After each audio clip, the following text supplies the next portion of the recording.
장사를 시작하기 전에 매출이나 그에 따른 비용 이런 거에 대해서 되게 나름 열심히 짐작을 했었어요. 내가 이만큼 벌면 이만큼 남겠구나 이런 거에 대해서 예측이 가능해야지 장사를 시작할 수 있으니까요. 식자재 원가나 관리비, 월세 이런 것들은 예상이 가능한 금액들이잖아요.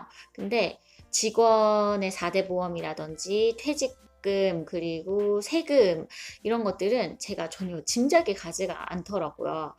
얼마나 준비해야 되는 거지? 몰랐기 때문에 그게 굉장히 막연하게 두려움으로 남아 있었어요. 시작할 때까지도. 그래서 오늘은 자영업자의 세금에 관련된 이야기를 한번 해보려고 해요. 장사를 하다 보면은 세금 때문에 장사 못 해먹겠다 이런 소리가 나올 정도로 자영업자들에게 세금은 약간 좀 두려운 존재로 각인이 되어 있는 것 같아요. 근데 정말 세금이 그런 존재인지 저도 장사를 시작하기 전에 너무너무 궁금하더라고요.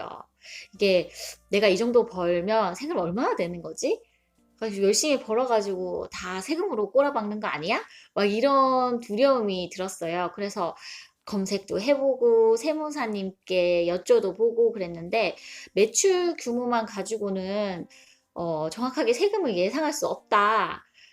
그런 답변만 받았어요. 근데 그걸 알면서도 저는 굉장히 궁금하고 답답하더라고요. 대략적인 거라도 알고 싶었어요, 정말. 장사를 시작하기 전에 세금 공부를 했어요. 만약에 세무대리를 맡기지 않는다고 하면 정말 좀 빡세게 관련된 공부를 해야 될 것이고, 만약에 세무대리를 맡긴다고 해도 어느 정도의 기본적인 지식은 가지고 있어야 된다고 생각을 했기 때문에 공부를 했어요. 근데 결국에는 이제 저는 대리를 맡겨서 진행을 하게 됐어요.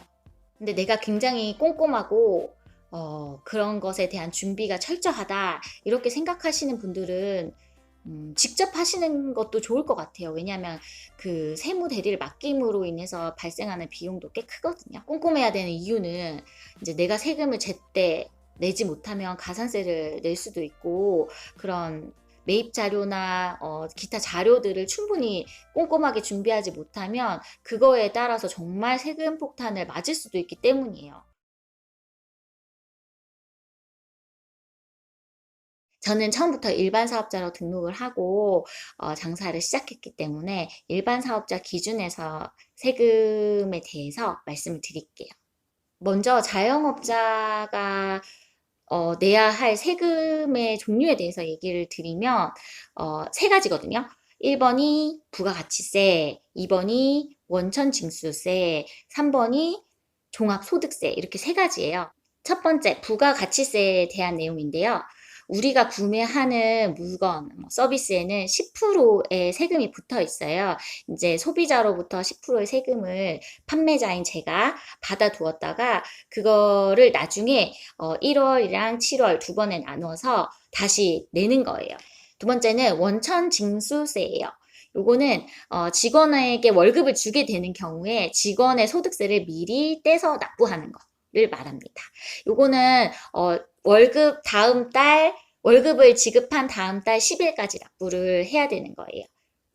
직원이 없이 운영을 할 경우에는 해당 사항이 없고요. 세 번째는 종합소득세입니다. 그거는 이제 장사하면서 생기는 모든 소득을 종합해서 납부를 하게 되는 거예요. 1년에 한 번 5월 달에 종합소득세를 납부하게 됩니다. 종합소득세 계산 절차에 대해서 잠깐 설명을 드리면 종합소득세는 일단 종합소득 금액을 알아야 돼요. 수입 금액에서 경비를 뺀 비용이 종합소득 금액이고요. 그 종합소득 금액에서 소득공제의 비용을 빼면 돼요. 여기는 이제 기본 인적공제라든지 저는 노란우산공제를 들었었거든요. 그 금액들 소득공제를 뺀 금액이 이제 종합소득 과세표준 금액이 되는 거예요. 이 과세표준이 굉장히 중요하더라고요. 과세표준이 어느 구간에 들어가 있느냐에 따라서 세율이 결정돼요. 6%에서 42%니까 이거 굉장히 큰 차이가 나거든요. 이 세율에 따라서 세금이 종합소득 과세표준이 1200만 원 이하다 하면은 세율이 6%로 결정이 되는 거고 이제 제가 그러면 직접 운영을 하면서 낸 세금에 대해서 정리를 하면서 보여드리는 게 좋을 것 같아요. 일단은 운영 기간이 2017년 2월 중순부터 2019년 12월 말까지 제가 장사를 했어요. 15평 프랜차이즈 스몰호프 매장이었고 월세는 부가세 빼고 280만 원이었어요. 기타 가게 상황하고 뭐 가게 매출 이런 정보는 이전에 제가 올린 영상에서 참고를 하시면 될 것 같아요. 매입 자료를 놓치지 않고 다 챙겼고요. 그 매입 자료들을 잘 챙기는 게 굉장히 중요하다고 들었기 때문에 일단은 조그만 금액이라고 해도 부가세를 내고 계산서를 다 받았어요. 그렇게 이제 준비를 했고 2017년이랑 18년은 이제 4대 보험에 드는 직원 한 명이랑 일용직 뭐 알바 이런 식으로 해서 계속 고용을 하는 상태여가지고 원천 징수세가 나가는 상태였고 2019년은 제가 혼자 운영을 했기 때문에 원천 징수세 부분은 빠졌어요. 제가 종합소득세를 2년간 내질 않았거든요. 워낙 초기에 때려 박은 돈이 많아가지고 이 초기 투자 비용 때문에 계속 마이너스 상태여가지고 종합소득세는 나오지 않았어요. 소득세를 못 낼 정도로 지출이 많았다는 거예요. 인테리어 비용, 주방 집기 산 비용 이러면서 초기 투자 비용이 몇 천만 원 정도 나오잖아요. 이제 그게 이제 비용으로 산정이 되면서 소득보다 지출이 많았어요. 한 천 몇백만 원 정도 마이너스가 났거든요. 이제 저는 일반 사업자로 등록을 했기 때문에 이 마이너스 난 천 몇백만 원의 금액이 2018년으로 2월이 됐어요. 그래서 2018년도 소득세를 낼 때도 그 천 몇백만 원을 공제를 받고 그리고 개인 인적 공제 받고 그리고 노란 우산 그 공제를 받았어요. 500만 원까지 가능해요. 이건 무조건 드는 게 좋은 것 같아요. 500만 원이 공제된다는 게 굉장히 큰 금액이더라고요. 그렇게 해서 거의 똔똔으로 맞아가지고 이제 2018년도에도 소득세가 안 나왔어요. 그리고 2019년 한 해에 대한 소득세는 2020년 5월에 내게 되거든요. 이제 2020년 5월에 내는 소득세는 몇십만 원 정도 나오겠죠. 예상을 한다면. 2019년에 2월 된 뭐 금액이 없고 이제 노란우산 공제랑 인적 공제만 들어가게 되니까 아마 소득세가 나오게 될 것 같아요. 적게 나오기를 바라고 있지만. 검색을 해보니까 종합소득세 계산기라는 게 따로 있더라고요. 그래서 요거를 예시로 한번 소득세를 계산해 보는 거를 보여드리려고요. 일단은 제가 2018년도에도 그 전해에 2월 된 금액 때문에 소득세가 없었잖아요. 근데 그거를 2월 된 금액이 있는 것과 없는 것을 비교해 해보면서 한번 적어볼게요. 일단은 뭐 사업소득을 2억 8천으로 적어보겠습니다. 그러고 경비가 2억 6천으로 적어볼게요. 2억 8천, 2억 6천. 나머지 소득들은 다 없었으니까 0으로 놓을게요. 이거 이제 부동산 임대소득이라든지 뭐 이자 소득, 배당 소득 이런 것들을 입력하는 란이에요. 이제 중요한 게 공제 항목이거든요. 기본 공제가 본인 공제가 150만 원이 들어가요. 저는 이제 배우자 공제 같은 건 없고 추가 공제도 없어요. 연금보험 공제가 한 40만 원 정도 되더라고요. 그거랑 기타 보험료 공제액은 없고요. 소기업 상공이 이게 지금 노란우산 공제가 500만 원까지 공제가 돼요. 저도 500만 원 맥스로 채워가지고 납입을 했어요. 특별 공제, 뭐 의료비나 이런 것에 대한 공제를 받지 않았기 때문에 이렇게 표준 세액 공제가 7만 원이 된다고 하더라고요. 이렇게 기본적으로 입력이 다 돼요. 자녀 세액 공제도 없고 기타 세액 공제 없고 가산세, 기납부 세액도 없어요. 그렇게 해서 계산을 딱 해보면 여기 나오죠. 총 비용까지 나오고 종합소득 금액이 이제 2천만 원으로 찍히고 거기서 공제 금액이 690만 원. 그러면 이제 1,310만 원에 대한 금액에 이제 세금을 매기는 거예요.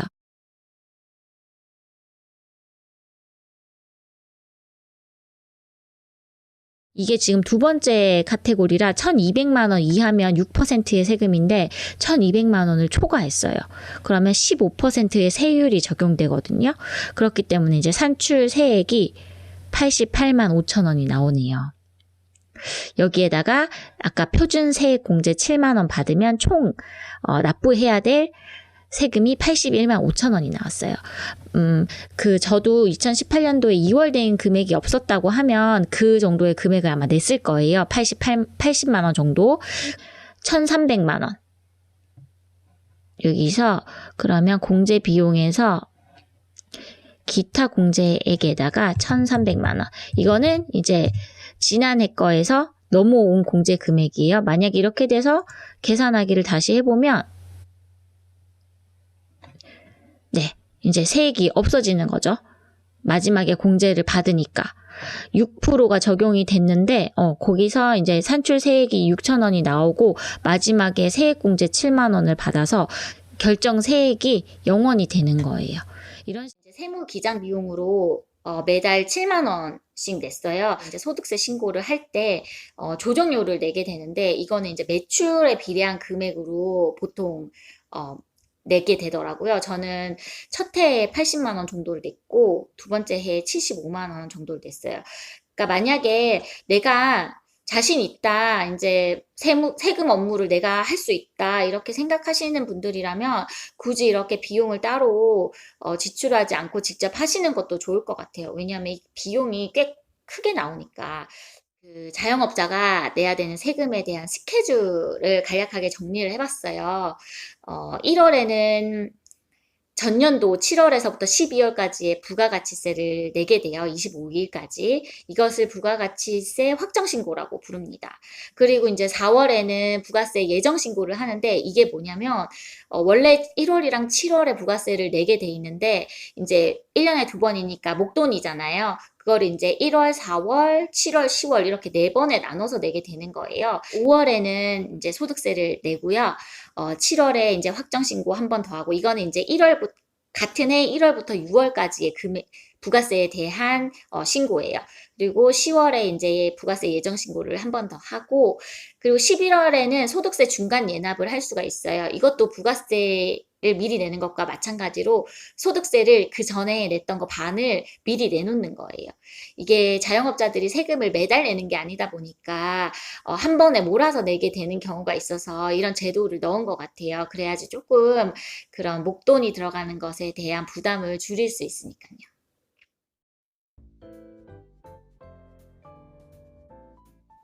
자영업을 시작하기 전에는 세금에 대해서 겁을 되게 많이 먹었었어요. 얼마를 내게 될지 예상을 못했으니까.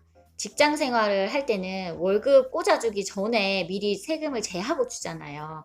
그래서 막 세금 내려고 돈을 모아놔야지, 아껴 써야지 그런 생각을 안 하고 살잖아요. 근데 이제 자영업자는 쓸 거 쓰고 나중에 내야 되는 거니까 미리 세금에 대해서 생각하지 않는다고 하면 나중에 낼 때 큰 돈이 되겠죠, 아무래도. 직장 생활을 할 때나 자영업을 할 때나 납세의 의무를 성실하게 지켰죠. 근데 아무래도 내는 방식이 조금 달라지다 보니까 그게 이제 부담으로 느껴지고 뭐 걱정으로 다가오고 그런 것 같아요. 직장 생활 할 때는 세금을 이미 제하고 들어온 그 돈이 내 월급이라고 생각하고 살았는데 이제 자영업을 할 때는 내 돈을 뺏어간다는 느낌이 드는 거죠. 아무래도 줬다 뺏는 그런 느낌. 그저 내가 뭐 뺏기는 느낌이 아니라 국민으로서 성실하게 납세의 의무를 다하고 있다. 그런 마음으로 세금을 내기 위해서는 내가 내는 세금이 어떤 방식으로 계산이 되는지 그래서 내가 이렇게 얼마를 내고 있구나 이렇게 느낄 수 있도록 어느 정도의 공부를 해두는 것이 필요하다고 생각했어요.